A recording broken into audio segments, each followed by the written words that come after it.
ces 20 ans? Il est grand temps d'agir. Et quand on fait un jardin partagé, on agit pour la planète. J'étais fière de mon jardin parce qu'il y a beaucoup de journalistes qui sont venus le photographier. Ah bah, mes premières impressions, c'est que c'est vraiment, comme prévu, complètement n'importe quoi et fabuleux en même temps. On va rentrer dans le jardin. T'as le bonjour du printemps.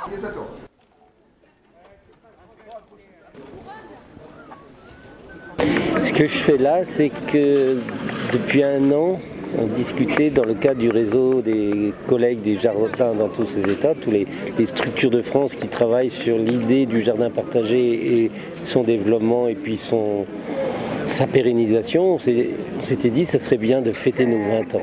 Et moi, mon idée, et que je défendais, mais que d'autres aussi dans l'équipe, mais moi, c'était vraiment le cœur de ma préoccupation.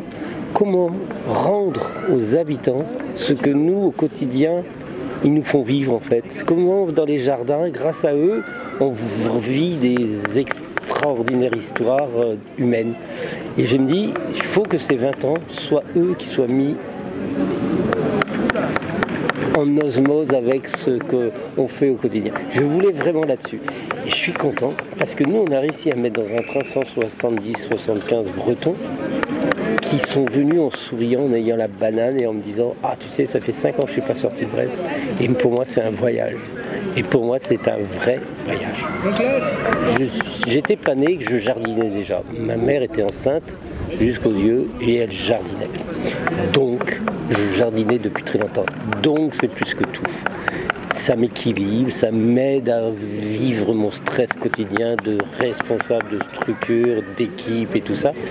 Mais quand tu mets les mains dans la terre, tu oublies tout.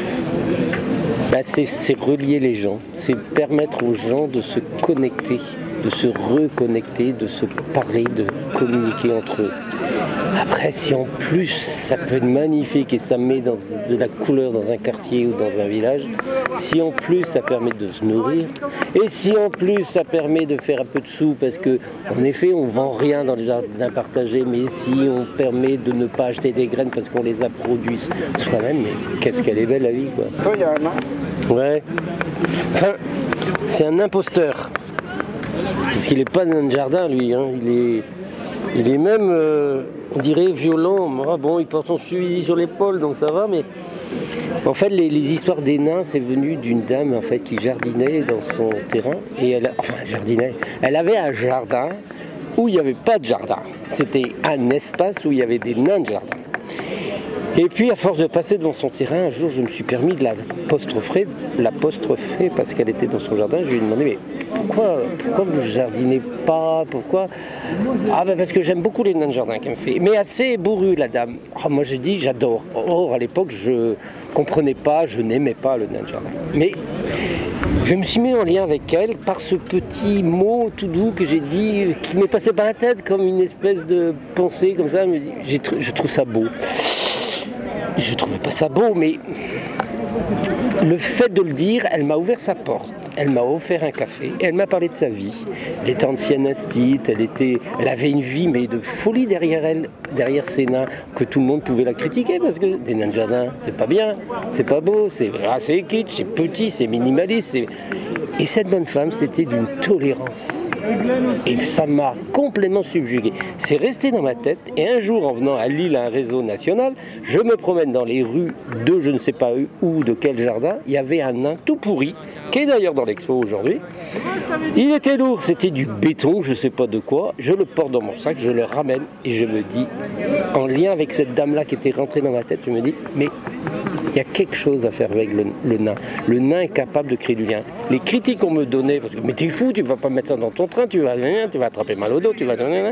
La dame qui était comme ça, une vieille dame kitsch a priori, alors qu'elle était une magnifique femme, et on va mettre les gens en lien. Et du coup, on a créé le premier festival n'importe quoi à Brest, qu'on a voulu ramener à Lille. Donc, lundi, on est venu avec 1500 nains de Brest à Lille, 10 heures de route, pour faire sourire.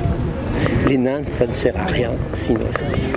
C'est marrant, la question, les jardins de main, je les vois comment? C'est marrant, ce matin, on en parlait, et je trouve que Vincent Larbet, qui était sur la scène avec nous ce matin, il a une analyse intéressante, parce que, en fait, on ne sait pas.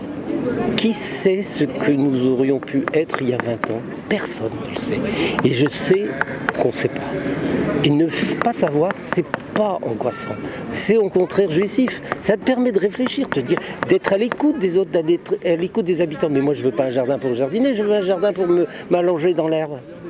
Ben oui, mais il faut être à l'écoute, ne pas perdre le fil de lien qu'on peut avoir avec les gens. Ce sont les gens qui portent les jardins. C'est pas nous les responsables de structure ou les directeurs de je sais pas quoi ou les élus. C'est pas nous. Ce sont les gens. Et du coup, les jardins, ils seront ceux qui seront. Mais je sais une chose, c'est qu'ils seront encore là demain et dans 20 ans. Parce que c'est un vecteur extraordinaire pour le lien social et le lien humain. En fait,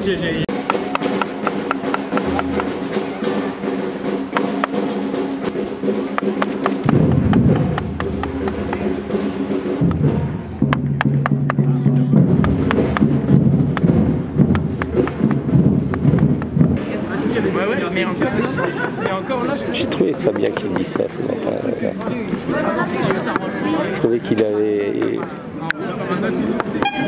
Moi, je crois que ça va bouger, ça va pas être pareil, mais il avait raison.